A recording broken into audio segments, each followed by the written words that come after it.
আজকে আমার কাজের লোকেশন ছিল নিউল্যান্ডস টি গার্ডেন। আর হ্যাঁ, আমাদের কিন্তু নিউল্যান্ডসেও আরও একটা বাড়ি আছে। তো আজকের ব্লগটা আমি সেখান থেকেই স্টার্ট করলাম। তো হাই ব্রিয়ন, আমি মেকআপ আর্টিস্ট পূজা। আর দিনটা ছিল 5ই ফেব্রুয়ারি, আর আমি 4 তারিখে ও বাড়িতে চলে যাই, কারণ সকাল সকাল আমাদের যেহেতু যেতে হবে ব্রাইডকে রেডি করতে। আর ব্রাইডের বাড়িও আমাদের বাড়ি থেকে একদমই কাছাকাছি। আর আমার আজকে ব্রাইড ছিল আদিবাসী, তো ওদের বিয়ের নিয়ম ছিল 9টার দিকে ওদের বিয়েতে বসতে হবে। তো আমি 7:30 নাগাদ চলে যাই ব্রাইডকে রেডি করতে। আর হ্যাঁ, ওদের কিন্তু রাতেই রিসেপশনটা হয়ে যাবে। তো আমি আবারও আসবো বিকেলের দিকে দি ভাইকে রাতের লুকের জন্য রেডি করতে।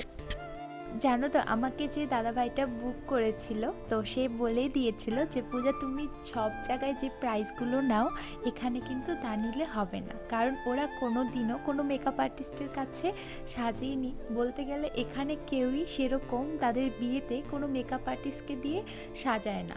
এখন যেহেতু সোশ্যাল মিডিয়ার যুগ, তো সবারই ইচ্ছে করে যে তাদের বিয়েতে সে সুন্দর করে একজনের কাছে সাজবে।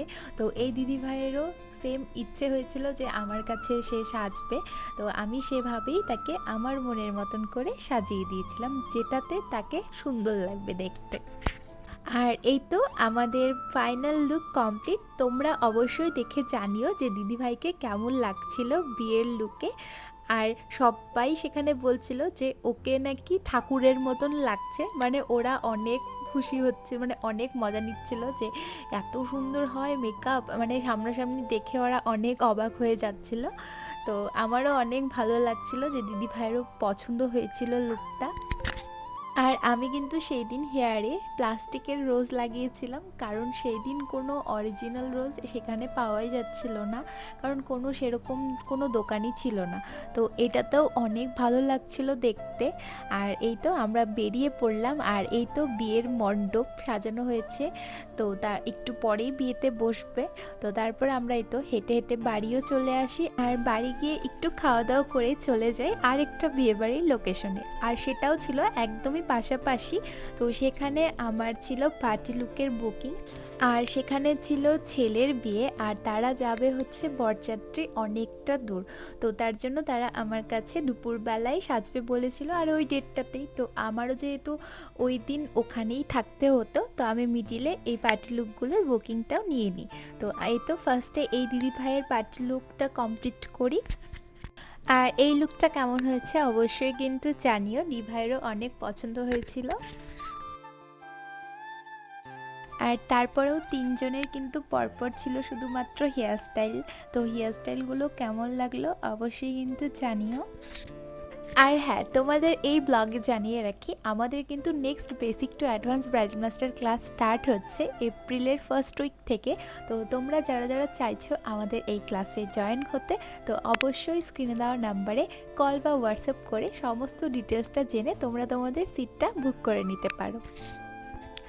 আর সমস্ত হেয়ারস্টাইলগুলো তোমাদের কেমন লাগলো অবশ্যই কিন্তু জানিও। আর তারপর আমাদের সময় হয়ে গিয়েছিল ওই রিসেপশন ব্রাইডটাকে রেডি করতে। তো আমরা তাড়াহুড়ো করে, দাদা আমাদের নিতে চলে এসেছিল, তো আমরা সেখান থেকে তাড়াহুড়ো করে ওই ব্রাইডাল লোকেশনে পৌঁছে যাই, আর পৌঁছে ব্রাইডটাকেও রেডি করতে বসিয়ে দিই। সেই কটা দিন আমার শরীরটা এত পরিমাণে খারাপ ছিল যে আমি তখন আর দাঁড়িয়ে থেকে কাজ করতে পারছিলাম না, তো একটু বসে বসে কাজ করে নিলাম। তারপর তো দাঁড়িয়ে থেকেই করতে হবে, কারণ বসে থেকে ওই ফিলটা আসে না কাজ করার। তো তারপর এই তো ব্রাইডাল লুকটা কেমন লাগলো, রাতের লুকটা অবশ্যই কিন্তু জানিও। তো আমরা ভেবেছিলাম ওপেন হেয়ারস্টাইলটাই রাখবো হেয়ারটা, তারপর ওরা বললো যে না, ওদের ওপেন হেয়ার রাখা যাবে না, চুলটা বাঁধতেও হবে আর ওড়নাটাও দিতে হবে। তো তারপর আমরা হেয়ারটাকে বান করে ওড়নাটা সেট করে দিই। তো ওড়না পরার পর কেমন লাগছিল অবশ্যই কিন্তু জানিও। আমাদের কিন্তু 2026 আর 2027-এর ব্রাইডাল বুকিং চলছে, তো তোমরা কন্ট্যাক্ট করে নিও। আর ব্লগটা এতটুকুই। তো আজকের ব্লগটা তোমাদের কেমন লাগলো অবশ্যই কিন্তু জানিও, আর দেখা হবে পরে একটা সুন্দর ভিডিও নিয়ে।